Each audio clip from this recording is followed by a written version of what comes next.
Buenos nachos, amigos, and welcome to Record Breakers, a music podcast where a group of friends gather together, share albums with each other, share music with each other, kind of like a little book club for music, where we all share in discovery and finding new music and such. I'm Petey Rave. I'm your host, your point guard for the evening for this podcast. The guy up here in the top left. Here with me is my team, my squad, my crew, my co-hosts, my cohorts. We've got none other than David Majors. I'm the journeyman volume shooter who can be really good off the bench. Exactly. We've also got Drew. There's been a story going around about a shooter with a tattoo of the unlimited ammo code from GTA San Andreas, which I think is pretty dope. Mm-hmm. Because he's taking shots. Taking shots. Why he got the tattoo. Blow, blow. And of course, we have our fourth chair. We have a guest for the evening, for the next couple of episodes. The guest for this round of episodes, we have none other than the unofficial fifth record breaker, the one, the only, Matthew Walton, aka Squiggles. How you doing, Matt? Pretty good. Ever since David pointed out that you, in fact, do have a plan, the plan has disappeared. Yeah, I have a plan. I have a plan. I just don't have a new intro. The plan is being executed, everybody. Yes, as best as we can. Next up on the plan, we mentioned that, of course, like we do every week, we talk about an album. We talk about music. The album this week is provided by me. I brought the album that we're going to be discussing. We're going to be talking about a very fascinating album, very fascinating release, especially when it came out. We're talking about Metallica's Death Magnetic, and we specifically are going to be talking about the Guitar Hero 3 mixes of Metallica's Death Magnetic. You can substitute the iTunes version, or I think the current Spotify version is the better mixing. But we're going to be talking about specifically the Guitar Hero 3 mixing because when it came out, I think it was released concurrently with the album, the DLC for Guitar Hero 3 Legends of Rock. And the big thing about the reaction to the two albums is the dynamics and the mixing, which is, I think, going to be what we're talking about. But I'll talk about when we talk about music, when we come back to me for this album musically. But let's talk about expectations. David, what expectations did you have coming into this album? I was pretty much ready to go with talking about this album from jump. As soon as Petey mentioned it, it was a no-brainer. Easy. Yes. This album actually came out on my birthday, September 12th, 2008. And I was very well aware of the controversy surrounding its first pressing and first release. And it introduced me to what is now known as the Loudness Wars. I was conscious of it. I was aware of it. And I was also aware of Metallica's very on-brand response to people's feedback on the sound of this album, essentially being fuck off. And that's kind of been on brand for Metallica since And Justice for All. And I was aware of the Rock Band version being the prelude to the eventual EP Beyond Magnetic and their following album Hardwired Self-Destruct, and it being a marked improvement over the first pressing of Death Magnetic. So for the Rock Band version, honestly, Petey, you guys would call this a meatball on the Record Breakers podcast. Yes. For me. So I was pretty much ready to go. Yes. Drew, what were your expectations coming into this? Saying we call them meatball because I'm here. I see how spicy meatball. Wah. Meatballs? What? You're not Swedish. What are you talking about? Those meatballs always suck. No, it was, as far as like expectations go, like this was something that, like, it's Metallica. Like, I sort of knew what I was getting into because it's Metallica. I had heard some stuff off of this, but I never took like a super deep dive into it. And I'll probably cover that when I go over the themes and elements of why I didn't take a huge dive into it before this. Matt, what were your expectations coming into this album? I've never really listened to Metallica. It just was always kind of outside of my sphere what I was listening to.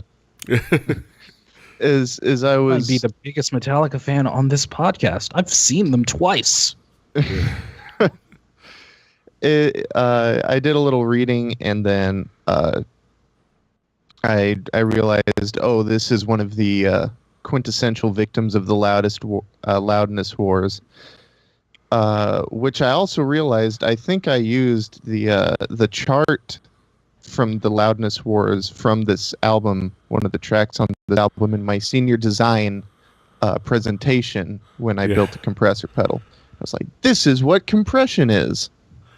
Yes. This is the big thing about this album was that it was brick walled to shit when it was mixed and released. If you like, there's the great chart, the great Audacity picture where somebody put that's the one. The picture. It's on the Wikipedia. I believe. It's right here on the Wikipedia. If you want to look it up. It's and Petey, I don't know about you, but truth be told, in a decent pair of headphones, you can hear the distortion coming out of the shitty pair of headphones. In a shitty pair of headphones, you can hear the difference. Like there is a marked difference on any level. We're talking about it was incredibly compressed. It was like dynamics ringed out all of it. The classic loudness war is what Iggy Pop has rocked us all. Yeah, we keep saying that the classic loudness war to go over for the people in the audience that might not know.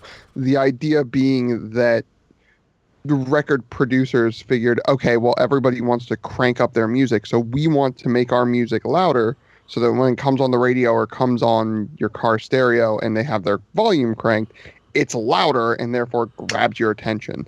And that compression just flattens out any dynamic range. So the idea being that they were trying to do this to gain some sort of dumb advantage and lose everything else. It's fucking ridiculous. Yeah. It's when business and music meet. It's one of those things where it's very, very obvious. And then we talk about the Guitar Hero 3 version, the fact that with Guitar Hero, just developed by Neversoft, the first game, Guitar Hero 3, the first game developed by Neversoft, following Harmonix kind of getting bought by MTV Games. A little bit of games history for you there. For those games, being the Rock Band, being the original Guitar Hero, being Guitar Hero, many of the times when they work with artists for their songs, the licenses of the songs, they were working with their masters. They actually got the master recordings from these artists, so they were doing the mixing in house. So it was you can understand how it happened, where they got the master recordings of Death Magnetic and went, "Hey, let's mix this," and mix this like regular human beings would mix it, and it sounded good. I mean, it sounded good as far as dynamics. It sounded like a real human record. And people notice the difference. Yes, not robot business music trying to blow up your speakers. And what was uncovered was we took what was already really cool. A lot of people were digging as a really cool return to form, in a way, record from Metallica. They kind of pulled from their history, pulled more from their thrash roots. It's not we're not going to call this an absolute return to form, because there's obviously a big difference, but it pulls from that and it does it in a really great way, but also being its own record. It's really actually, when you actually hear the dynamics are there, with the guitars, with the instruments, like the guitar. They have really cool licks, really cool riffs. There's a really good hear energy. Rob Trujillo, everybody. Yeah, god damn it, you can actually hear the dude. Like, the guy was hired for a reason, and you can hear the different instruments, and you can hear the solos, you can hear all of these things, and they were actually really good. Like, it's a really fun record, it's a really energetic record, it's a really dynamic record. The solos are really cool, the riffs are really cool. It's I will say we're probably going to get some pushback. It's not for everyone. It's definitely not a return to form. Like, it's not those first few records. It's not them doing. But nothing ever will be. Nothing will ever be. There's reasons for that too. They long ran out of Dave Mustaine riffs to But call what this from. is, I think, is a solid Metallica album that shows you what they're still capable of. Yeah. So yeah, let's talk about that, Dave. Go ahead and expound on. How would you describe this album musically? I remember when this album first came out. I remember the band members talking about during the production with producer Rick Rubin. He asked them the question of what is the essence of Metallica? What makes Metallica? And that was generally what they came out with. They wanted to make a Metallica record that spoke to what the essence of that band is. And I think, given the time frame and everything else they'd been through, they did a pretty satisfactory job of that.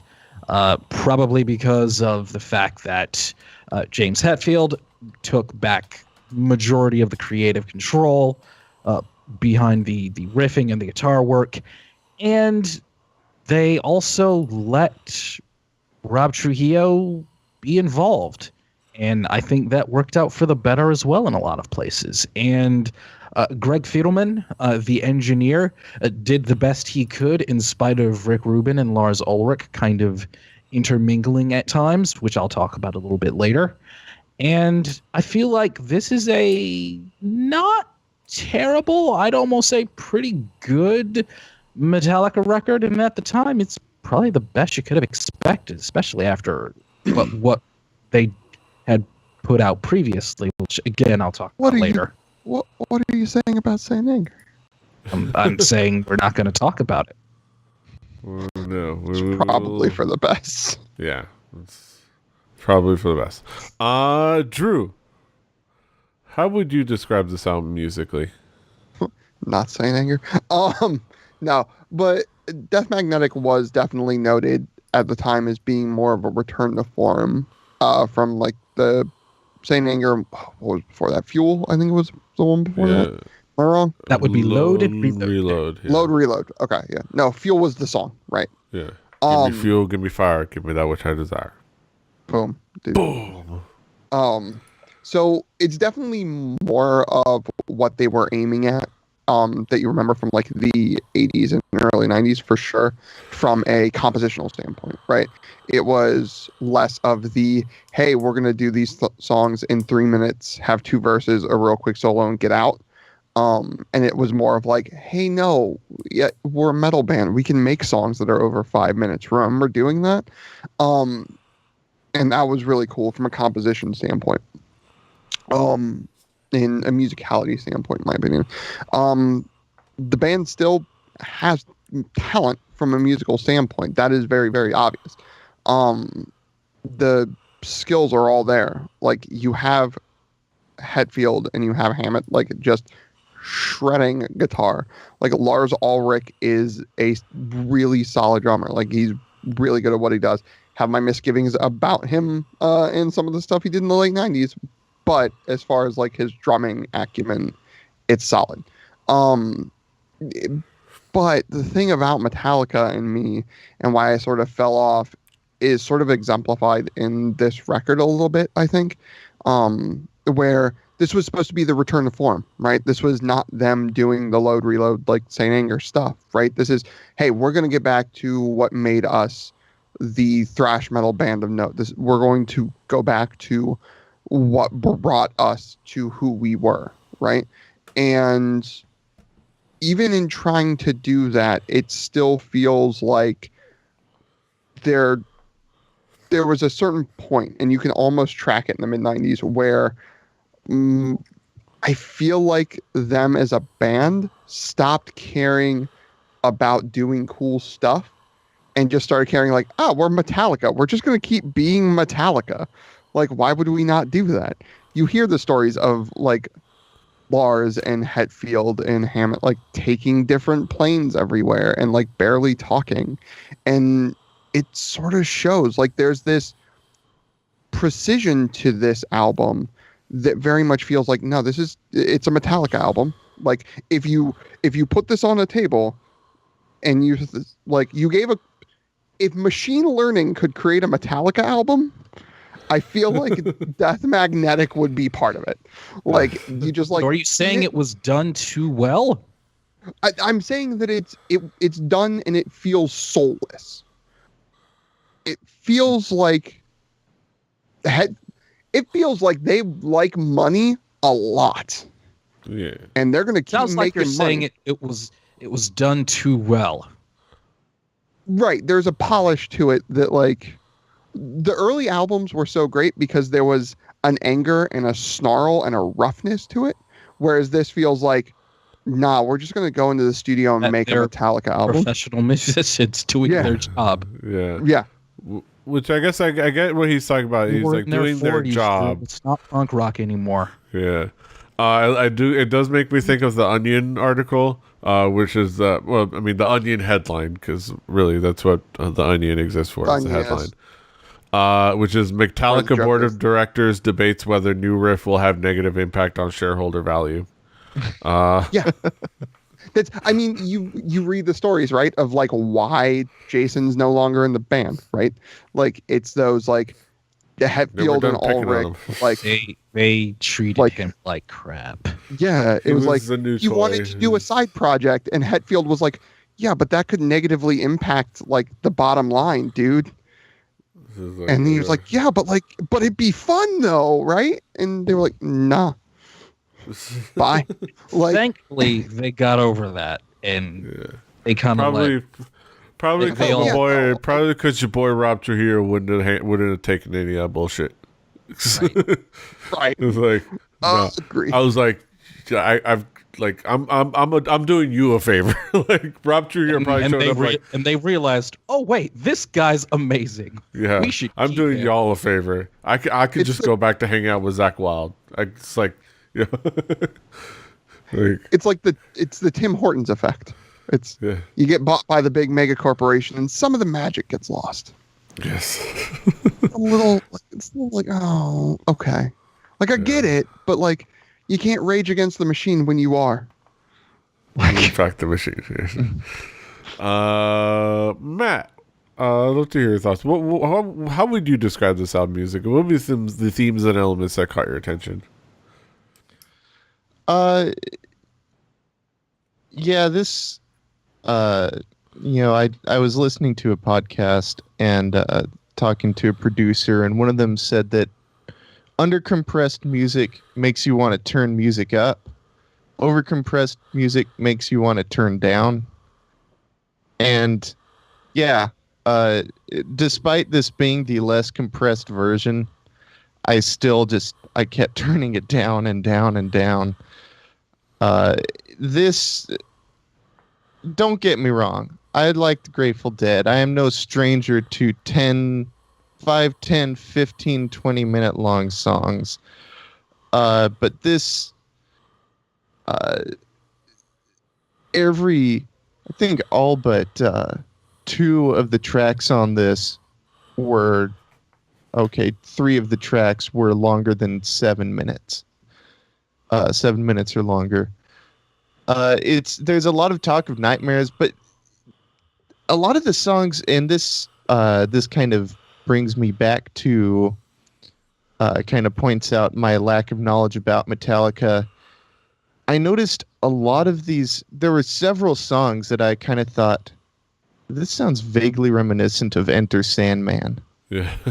And is that a common thing throughout all of their music, or were there like, that was a hit? Going back to the Machine Learning album. I think that's just kind of That became their tone, I it's think. just kind of in their DNA. Okay. Yeah. It's just part of the DNA. Okay, I wasn't sure about that. So, Yeah, there are definitely times on this album where your beginning and ending and knowledge of Metallica is mostly that. There were times where I was like, oh wow, that kind of sounds like they're doing like a slow, like stringy intro, like one. Like, oh, okay, I get it. Like, yeah. you've got that in your DNA. That's something that like It's you just guys like kind to of- do. It's a natural move. It's an unconscious thing, and that's why I kind of heaped a little bit when you were saying the machine learning thing, where it was kind of like I don't think it's done by robots. I really just think that's who they are. They Yeah, because become- there were a Kind lot of unconscious. songs that were kind of reminiscent of Enter Sandman, and there were a lot of songs that talked about nightmares. Yeah. Well, also in research of this, they James. apparently had a picture of Lane Staley in the studio that they would Yes. look at. And I so think like, it's that's just why a lot of the death and destruction themes came through on this record. They were like, These are a few of my favorite things. I think it's just James Hetfield working out his issues with his night terrors. Yeah, That'll Yeah. do it. yeah, probably just like sleep paralysis. He'd been through a lot. Everybody, just as a reminder, he had been through a lot. Yeah, I can understand that. Yeah, let's talk about some of the key tracks. Let's talk about the actual songs. Some of the key tracks. There's a lot to pull from in each of them, but I'll talk about a couple of them. It starts off with "That Was Just Your Life" and kind of like sets up the pace for what you kind of are expecting in the record. Kind of like the intensity that you're expecting in the record, kind of like what you're expecting, what you're set to expect going forward. There's also All Nightmare Long, which I think is a really kind of like a good song to like point out that this is them bringing back that high energy, high octane thrash feel in a sense. It kind of like has a steady pace, and it kind of like really kind of like drives really fast, and it just kind of goes really fast, and it's really cool. There's also Suicide and Redemption, which like if you look up on Wikipedia, they point out is the first instrumental that they've included in an album since And Justice for All. And the cool thing that you get, it's just a minor thing. It's a minor thing, but it's kind of cool. On the Guitar Hero version, you get two versions of Suicide and Redemption. One with the Kirk Hammett solo and one with the James Hetfield solo. Which is really cool because that's like you get to play two different versions when you play that game. Which is really cool. Like, there's not a Does huge the difference. game have a Robert Trujillo bass version? I don't remember. I'd have to. I don't remember if that's when they I don't started think doing the band. yeah, I don't. They had a version that worked with the full band Guitar Hero one, the Guitar Hero World Tour. Yeah, but that's what it was. They had the same thing that Rock Band had for a while, which was, who cares about bassists? So, and then like Rush was all of a sudden like, oh you could hey, look, blame it's Injustice for All for that. That's what you blame Injustice for All for. well, I think Rock Band figured out Rush's catalog could sell on their service, and we're like, oh, we should probably figure out how to track basses in this video game. Yeah. Okay. Well, yeah, and I remember Guitar Hero 3 and Rock Band were around the same time. So, and Guitar Hero, Activision only decided to do the full band thing when they saw, oh, they're doing that? Fuck, we should do that. I don't know if y'all know, but I'm the harmonics loyalist. Harmonics all the way. Me, Guitar Hero 1, 2, and right over to Rock Band. Guitar Hero 3 I is... still have Beatles Rock Band for Wii in my garage. I owned like all of them. Yeah. I owned the full band. I didn't use any of the other instruments because I realized I couldn't. I tried drumming, but then I realized I could not for the life of me drum and do the kick drum. And like for some reason, I just couldn't do the hand-foot This is coordination. where the games where I figured out my vocal range because nobody else ever wanted to sing. Yeah, like and the keyboard was cool though. They should have kept going with the keyboard. That being said, let's get back on track. David, what would be some of the key tracks for you? I absolutely love That Was Just Your Life. To me, that is just amazingly, in 2008, after years and years and years that Metallica was able to create such a really good song, in my opinion, measures up with anything else in their catalog. That Was Just Your Life, and for it to be the opener is just phenomenal. The Judas Kiss, a really fun, high-energy riffing in that one. I love the hook. I love the chorus. I love the bridge in that one. Also, My Apocalypse, the final track in Metallica tradition, ending your album on a thrash song that is just pure death and destruction at 500 miles an hour. I always really enjoyed that one. It's in the vein of Damage Incorporated and then later Spit Out the Bone. Also, The End of the Line.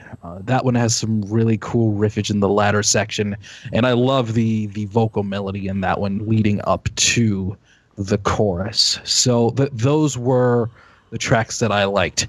I'm probably a little off-brand from most people on this album in that I do not care for All Nightmare Long very much. It's not my favorite song on that album.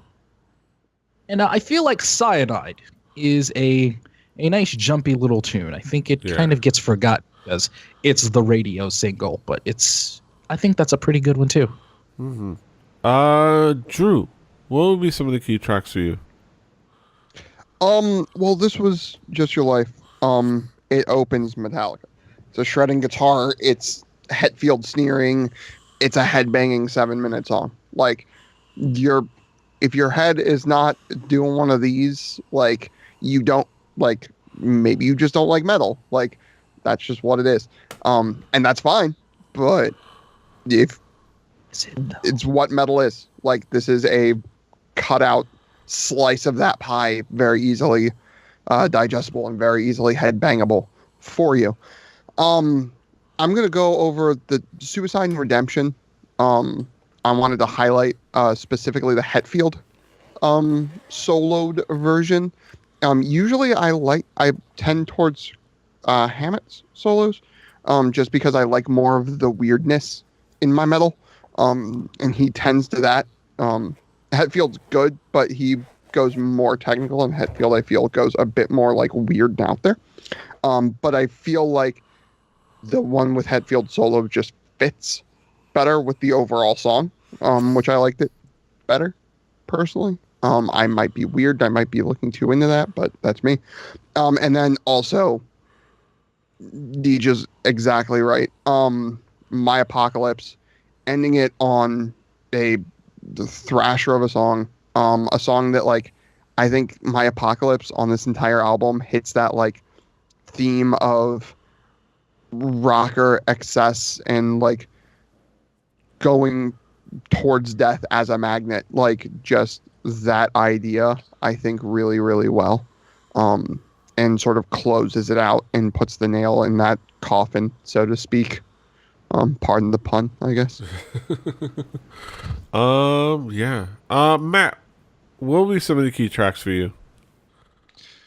As I was going through it, I was making, try to go over, make some notes. And the first, All Nightmare Long was the first one where I actually, I opened up the notes app on my iPhone and I went, I kind of like this one. And apparently it's about stuff from the Cthulhu mythos, so that's pretty cool. I think my problem with all of these is that for the most part, I felt like they went on just a little too long, and there was another note for that same song that said, "Okay, I'm tired of this" at 7 minutes and 30 seconds. The Unforgiven 3. This is probably my favorite one because it was kind of a nice change of pace, and it had a really good ebb and flow. Like, it starts out soft, and that going from that past 30 minutes of barrage of sound, it's like, oh, this catches my attention by not being that. And then it went into it, but then it kind of dropped off, and then it had just a really nice flow to it. And then Suicide and Redemption, the Kirk Hammett, I feel like, I'm a guitar player, so I need to say something about the instrumental version. And the Kirk Hammett version especially, it's good. He's very technically proficient, but it doesn't inspire me. I like the James Hetfield version a lot more because it feels a little more focusing on the melody and harmony rather than just playing extremely fast. Extended jams, this goes for the Dead as well. Extended jams are usually a lot more fun to take part in than to actually listen to. Yes. It's no truer words. Let's bring it back around the horn and talk about some conclusive thoughts. David, what would be your conclusion on this album as a whole? I think for a lot of people, nothing Metallica will do will ever be enough because it's kind of like Michael Jordan in the 90s playing for the Chicago Bulls and then his run with the Washington Wizards. For a little while there, it looked like Jordan was still Jordan during that time before he went down with his knee injury and then eventually retired. But for a while there, he was pulling the Wizards into the top of the Eastern Conference, just touching the age of 40. That's kind of how I feel about Death Magnetic. When you really get into the weeds of it, I was kind of like, damn, this is a really enjoyable album. Am I allowed to do that, Metallica fans? Am I allowed to say that I like this album? Are you all still kind of stuck in your teens, obsessed with the albums from the 80s? Am I allowed to like this album? And yeah, I found myself really enjoying this. I felt like after the album that I will not speak of, it was a pretty strong bounce back. Was it because Robert Trujillo provided some stability? Probably. Is it because James Hetfield finally went through all of his shit that he went through and found out he could still write riffs? Probably. Is it great that the Rock Band mix ended up being really, really good? Yeah, that's part of it too. And I just think that I would give recommendations for And Justice for Jason, which I believe is on YouTube, which is the remade version of And Justice for All that highlights Jason Newsted's bass parts. Also, I would recommend, if you haven't already, Beyond Magnetic, the EP that they did with Greg Fiddleman after Death Magnetic, who was the engineer, but Rick Rubin was gone. And then they did this EP called Beyond Magnetic with 4 pretty good songs, in my opinion. And it does sound better. Mm-hmm. And yeah, I feel like generally, if you're just someone that doesn't say the only things that you are allowed to like are the old Metallica albums and nothing else, how dare you? Death Magnetic was a pretty enjoyable run, I think. Yeah. It's like saying the only women's wrestling worth watching is Joshi from the 90s. Yeah, fuck that mindset. Exactly. Very relatable. Yes. It might actually be a reference to an actual deep thing. Cuts. Yes. Deep cuts from the people who throw back to an old episode of Fanny Pack. Literally, remember that are on this podcast. Yes. Drew. Speaking of Drew, what would be your conclusion on this album as a whole?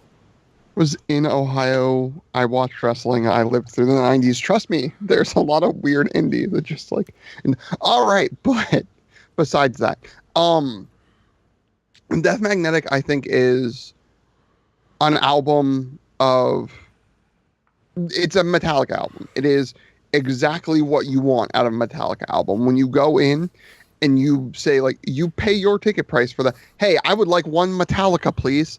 Like, this is what you want. Like, when all the critics were saying when this came out, like, this is Metallica going back to what made Metallica, they weren't wrong. Like, Load Reload and Saint Anger were bad fucking records. Like, they were bad. And, like, they were trying new things, and I give them credit for that, but they weren't good. This is a great album. Like, it is really good at what it sets out to do, which is to be a goddamn Metallica record first and foremost. And they do that to a T. Does it sound a little spit polished, a little corporate, a little like, hey, like, again, that thrash metal ethos in the 80s was very fight the machine, sort of like, we're angry and we're going to show you we're angry sort of methodology. Does it lose a little bit of that? Maybe. But at the end of the day, it's still a good record. It was still made well. So if you're in the mood for a Metallica thrash album, this is up there. It's a good one. And yeah, there's going to be people who scoff at it. Deej said it best. Metallica fans are stuck, and anything that's made post 88 is garbage. And those people are dumb. Because there was some good Metallica in the 90s too. Like, fuck all y'all. But it is what it is. Like, you can't rally against the machine forever, so you still got to have your musicianship there for when that goes away and you're saying, like, you're just doing it for the sake of doing it. And they still have the musicianship there to say, like, nah, we're just going to make another record because we can. Like, they're good at it. We're still good. Good at it. Like, yeah, exactly. We're still good musicians. We're just going to... The Jordan analogy was a really good one, I think. Jordan was like, you know what? I'm just going to try this basketball thing again. I think I still got this. Like, I'm 39 and a half. I think I can still go. And he could until his body was like, no, you can't. Like, the rest of him was like, cool, let's do this. And like, Metallica is doing that. So credit to him. Makes me he's not the same as Jordan, but makes me sit here and pray. And I know I'm not a prayer, but makes me hope and wish that Dwayne Wade still had knees. Man, Man of the Year for like 4 years, dude. 6th Man of the Year. Yeah, fantastic, man. I love him. I just hope he gets he's gonna get a job with the Heat, and he'll get another ring just being that way. That being said, not to take things off into a sports tangent again. SportsOddsMans.com. Exactly. I should just crash SportsOddsAndEdds.com. Just talk about the Heat. Like, just show up. Yo, what y'all know about the process? What y'all know about Justice Winslow? Can you guys do me a favor and just have a Myles Garrett sack counter during the show? Is that? Yes. I'll talk to the producer. He's just got things coming. That being said, speaking of sports fans, Matt, what would be your conclusion on this? That's album me. As a whole? Like I said at the beginning of this, I have not been a Metallica fan, and so just know that going into it. Not really most or any metal in general. I feel like a lot of the songs would have been better if they had been closer to 5 minutes. To me personally, that's the sweet spot for most songs. 3 minutes is way too short. 5 minutes, like, you can get in a good solid jam, a few, several good verses, and it's still a nice fairly tight package. Honestly, I couldn't listen to this album in one fell swoop. It was too much for my delicate little ears. It could have also had to do with what I was dealing with at work at the time. I was like, this is stupid, and so is this music. Yes. It could have, for me, again, it could have done with, I wish there had been just one or two more kind of low energy points in the album to better accentuate the high energy points. Because otherwise, I turn it down, and then there's, even being the uncompressed version, it's still just kind of solid. Yeah. Yeah, I can definitely understand that. Yeah, just from a different point of view. Yeah. I think overall this is just I think it's a really solid record. I think it's fun. It's kind of a fun record to listen to and get lost in. Just crazy fun metal riffs. It is a nice harkening back to their core sound, but being the new version of that. Like, if the previous couple albums didn't happen and they just progressed forward with that sound, but still was a progression, well, an aging forward still. It's like they didn't go back to that sound. They just somehow went to a parallel universe where they just aged forward that sound.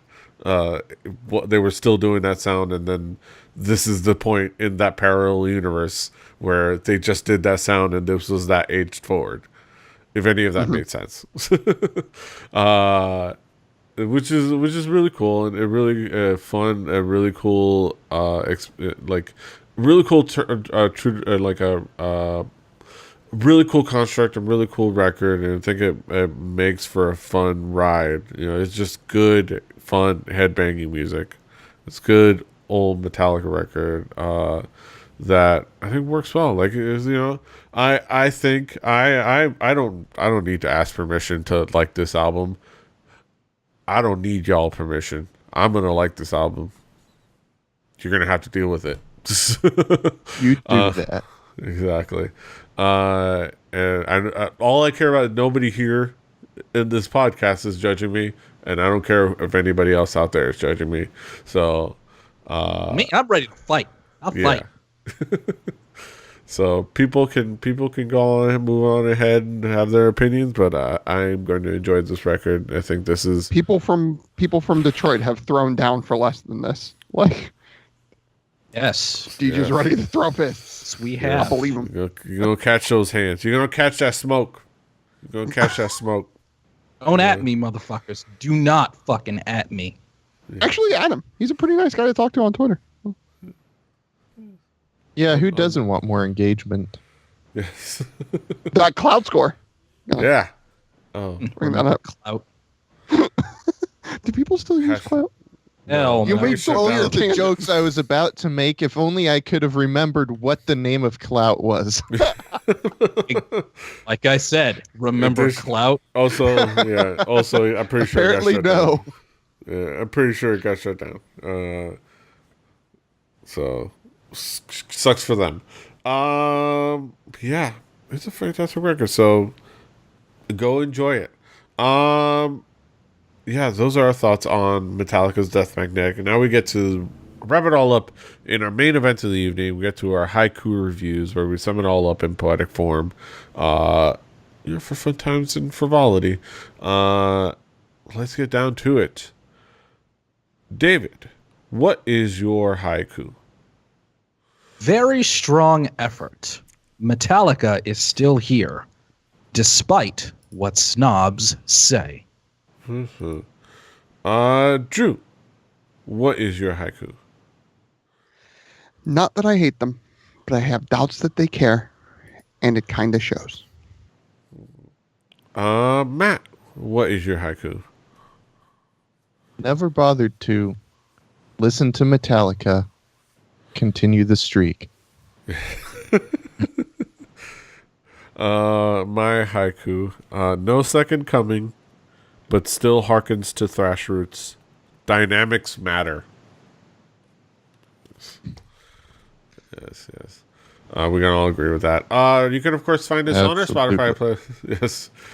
You can, of course, find us on our Spotify playlist, Play Record Breakers, the home game. As far as I know, that is still they did eventually, succumb, but they did eventually have their digital releases be the more dynamic, less compressed versions, and I'm pretty sure that leaked out to Spotify. So it's not going to be that version. It's not going to be the Guitar Hero version, and you're not going to get the James Hetfield solo. But hey, you can go out and look for those. They're guaranteed they're still rolling around somewhere. Listen to Beyond Magnetic as well.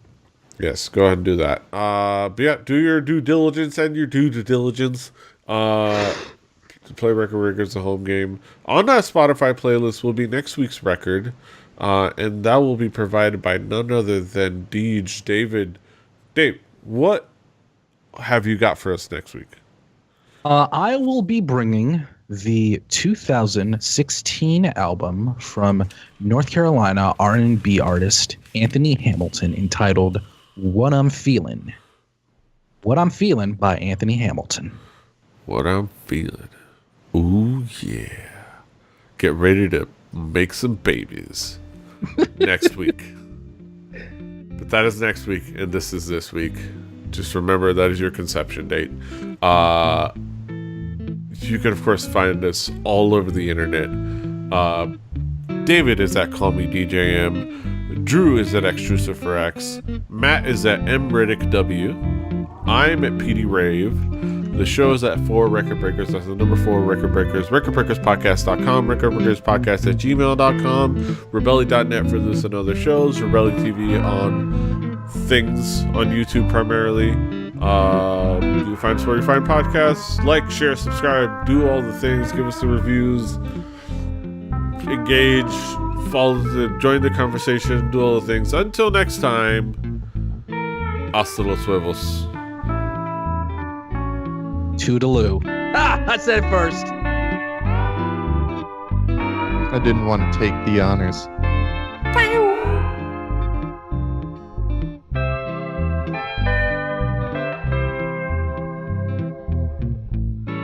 Diamond Club hopes you have enjoyed this program.